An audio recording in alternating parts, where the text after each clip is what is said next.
Greetings and salutations, childhood movies, part new. Oh, we're getting into musicals, as well as some classic favorites. But if I could just have a moment to ramble about musicals, just for a moment, but let's see how long a moment actually lasts. Musicals were a major theme in my household growing up. My mother was a music mother. My mother was a young mother. We would stay up late listening just to records. We'd sit around on the floor and there'd be piles of records around us and we'd stay up just listening to them. It was so awesome. And then weekend music. Do you remember weekend music videos? Oh my gosh. We have tapes and tapes full of recorded music videos that we loved that we would record and then learn the choreography. Because my mother was a choreographer and she used to do it for other groups and stuff. And yeah, so most people know the Michael Jackson Thriller dance. Yeah, we know so many more. Like, so many more. It's awesome! But I love that music was so ingrained in my life and I'm trying to impose it so much on the next generation and all the little nibblings around me. But it's actually been one of the main keys to my buddies and our bonding. So, like, music has just, it's just everything. Music is everything! So, without further ado, let's get into some musicals! Fast forward. Now, not a lot of people know about this movie, which makes me really sad because it's just so awesome. Shakes, what's new? Be my pleasure. How do you do? Yes, I still watch this movie quite a lot. It was directed by Sidney Poitier. If you like musicals, it's just super fun and you should give it a watch. Yes, that's Sidney Poitier. It's awesome. Drop Dead Fred. If you haven't seen this movie, if you have not imposed this movie on the next generation,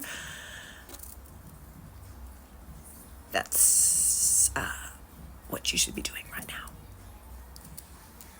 Still to this day, every time I see something purple, I'm always, yes, it looks like a big bruise, which sucks because one of my favorite colors is purple. But yeah, I watched this again recently and it's still awesome in posy way. Bye bye birdie. I actually posted about this just recently because while it wasn't my particular favorite growing up, I did rewatch it recently and I still knew most of the words to all the songs. Thank you, Mom. But just Anne Margaret, oh my god, she's gorgeous, and that like whole dance at the, oh my, it's still great. Give it a watch right now. Labyrinth. The perfect movie does exist. It consists of an adventure in a labyrinth and songs sung by David Bowie in weird pants. I acted out this movie a lot growing up. I wanted to be Jennifer Connelly's character so badly. Clothesline in our backyard acted as a tree and it's now broken, but I regret nothing. Nothing, I tell you. Hello. Willow. I remember this movie being really good. I remember mostly for Val Kilmer appreciation. I remember mostly for like the mystical awesomeness of it. I have yet to revisit it, but I remember it was good. Legend.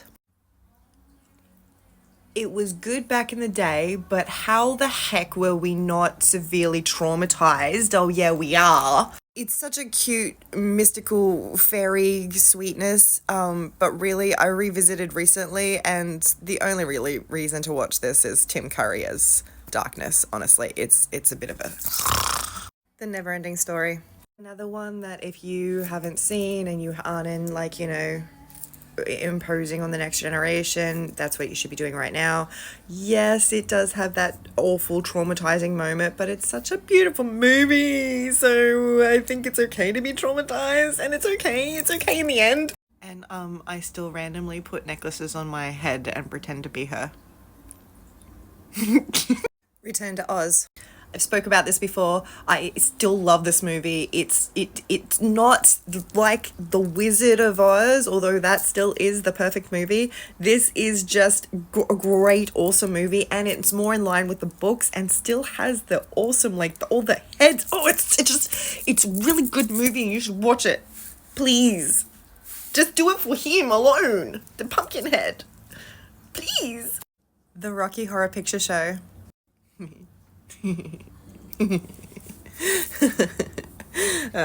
Tim Curry sexually confusing us since we were way too young to be sexually confused. Probably sing songs in odes to how awesome this movie is, but you should just go watch it now. It is a rewatch constantly in our household, and its awesomeness is still known to this day. It's astounding. Elvira, Mistress of the Dark. Okay, yes. Way too young to have been exposed to this. But I tell you, I actually think that this actually helped my upbringing in the sense that she just was who she was with no apologies and fun. And I think that did a lot more good for me than any kind of bad that I would have got from this movie. And it's still like, I don't think it's actually that bad. So, and I still watch it to this day, and it's awesome, and you should too. Sister Act. The sister acts were... I love these movies so much. I still love them. I still watch them a lot. I just love all the musicality of it. The sequel specifically has one of the best advices that I ever heard, and I still repeat to this day of the book she gives to Rita. Letters to a Poet. If you wake up every day and you can't think of anything else, then you're supposed to be a writer in this case and a singer in the other case. And I think that's a great advice. If you wake up and you can't think of anything but this, then that's what you're supposed to be doing. But they're also just such fun, awesome, great movies still to this day. You should watch Wild America. It's got Devin Sauer in it. And Jonathan Taylor Thomas in one movie. Do you remember this one? I do. It was actually about making a documentary about Wild America. It's actually a pretty good movie, and you should watch it. The Land Before Time.